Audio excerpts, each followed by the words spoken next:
నమస్కారం, welcome back to J studies. ఇవాళ video వచ్చి సైకాలజీలో సంజ్ఞానాత్మక వికాస దశల గురించి డిస్కషన్ చేసుకుందాం.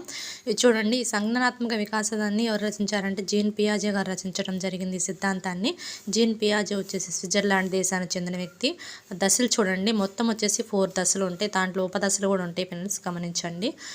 చూడండి, ఫస్ట్ వన్ వచ్చేసి ఇంద్రియ లేదా జ్ఞానేంద్రియ లేదా సంవేదన చాలక దశ. ఇది వచ్చేసి 0 to 2 years వరకు ఉంటుంది, 2 సంవత్సరాల వరకు ఉంటుంది ఈ దశ. నెక్స్ట్ సెకండ్ వచ్చేసి పూర్వ ప్రచాలక దశ. ఇది వచ్చేసి 2 నుంచి 7 సంవత్సరాల వరకు ఉంటుంది ఈ దశ. ఈ పూర్వ ప్రచాలక దశలో 2 ఉపదశలు ఉంటాయి చూడండి. అవి వచ్చేసి ఫస్ట్ వన్ వచ్చేసి పూర్వ భావనాత్మక దశ, రెండోది వచ్చేసి అంతర్బౌద్ధిక దశ. పూర్వ భావనాత్మక దశ వచ్చేసి 2 to 4 years ఉంటుంది, అంతర్బౌద్ధిక దశ వచ్చేసి 4 to 7 years ఉంటుంది. పూర్వ భావనాత్మక దశలో మళ్ళీ 2 లక్షణాలు కనిపిస్తాయి. అవేంటంటే సర్వనాత్మక వాదం లేదా జంతువాదం అంటారు. సెకండ్ వన్ వచ్చేసి అహం కేంద్రీకృత భావన అనమాట. ఈ 2 వచ్చేసి పూర్వ భావనాత్మక దశలోని లక్షణాలు. నెక్స్ట్ అంతర్బౌద్ధిక లక్షణాలు ఏంటో చూద్దాం. చూడండి, ఈ అంతర్బౌద్ధిక దశ వచ్చేసి 4 to 7 years ఉంటుంది.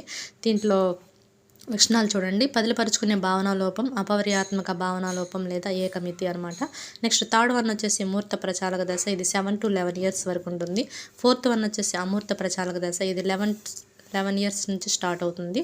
ఇది ఫ్రెండ్స్, ఈ వీడియో కానీ మీకు నచ్చినట్లయితే ప్లీజ్ లైక్ చేయండి, షేర్ చేయండి, సబ్స్క్రైబ్ చేసుకోండి. Thank you friends.